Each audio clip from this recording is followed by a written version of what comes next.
ao Senhor e coisas preciosíssimas a Ezequias, rei de Judá, de modo que depois disso foi enaltecido à vista de todas as nações.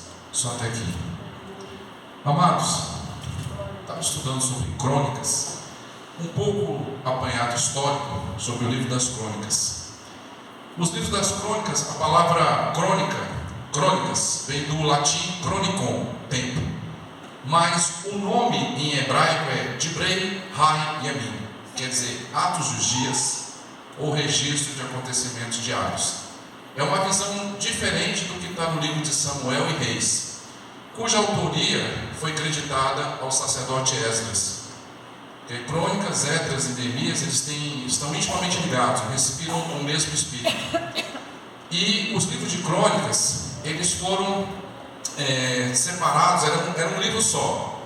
E teve a primeira tradução da Bíblia no século III a.C., por volta de 200 a.C., na antiga capital do Egito, que era Alexandria. Foi fundada pelo meu xará. Então, a antiga capital. Aí, o que acontece? Na época, os judeus viviam em cidades de cultura judaica e queriam adaptar sua religião aos novos tempos. E um rei da época, chamado Ptolomeu, Filadelfo II, ele convocou 72 sábios judeus para fazer a primeira tradução da Bíblia do hebraico para o grego. Então houve a divisão, primeira Crônicas e segunda Crônicas. No livro na Septuaginta, que é essa primeira tradução, os livros de Crônicas são chamados de Paralipomena, que é um termo grego que quer dizer coisas omitidas. É uma visão diferente. Se você for ler Crônicas, Samuel e Reis, é uma visão diferente. É o mesmo, mas é uma visão diferente. Você vê de um jeito, vê de outro, mas é a mesma coisa. E o primeiro livro das Crônicas, ele fala da genealogia de Adão até Davi, e em seguida conta os acontecimentos do reinado do rei Davi, que foi o segundo rei de Israel. E o segundo livro das Crônicas, ele abrange o mesmo período que Segunda Reis, mas ênfase em Judá, o reino do sul e seus governantes. E aí vamos entrar na palavra. Rei Ezequias. O rei Ezequias, ele foi um dos grandes reis de Judá, o reino do sul. E ele viveu durante o ministério profético de um dos profetas, um dos grandes profetas do Antigo Testamento, cujo livro é o maior, mais extenso, que é Isaías. Isaías, ele viveu no tempo de Uzias, Jotão, Acás e Ezequias. E ele foi martirizado durante o reinado de Manassés, filho de Ezequias.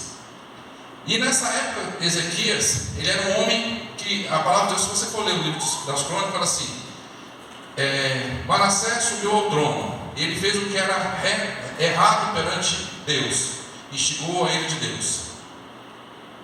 Josias era um rei de Judá, fez aquilo que era reto perante Deus. E a palavra de Deus faz essa comparação: os que andaram no caminho reto e aqueles que andavam no caminho errado. E Ezequias, na época, quando ele tomou o poder em Judá, Jerusalém, ele teve a missão de consertar o altar do Senhor. Por quê? Uzias, Jotão, Acás e Ezequias. Acás era pai de Ezequias. Se vocês forem ler o capítulo 2 Crônicas, de 28 a 31, fala justamente do rei Acás, que foi um dos piores reis de Judá. Ele fez tudo aquilo, ele tomou o poder, assumiu o poder, ele fez tudo aquilo que era desagradável a Deus. Pastor, como assim? Ele simplesmente substituiu o culto a Deus por o culto a Baal. Baal era um deus, os amonitas, os deuses estranhos. Ele começou a fazer tudo aquilo que era desagradável a Deus. Tudo que você imaginar. Se vocês forem ler do capítulo 28 a 31, fala o que Acás fez. Acás obedeceu, Acás, tudo aquilo que Deus não gostava, ele falava: vou fazer. A palavra de Deus fala o quê? Morreu, foi sepultado. Olha, a palavra de Deus fala, eu estava lendo ali, que ele não foi nem sepultado no lugar dos reis, ele foi sepultado com uma cova separada. Porque tamanho, ele fez tanta coisa errada perante Deus, que tipo assim, aquilo ali desagradou o coração de Deus. E aí veio Ezequias. Ezequias, o nome Ezequias quer dizer: o Senhor é a minha fortaleza. É parecido com Ezequiel, Deus fortalece. O Senhor é minha justiça, o Senhor é minha fortaleza. E Ezequias subiu ao poder. Aí Ezequias era um homem reto perante Deus. O que Ezequias fez?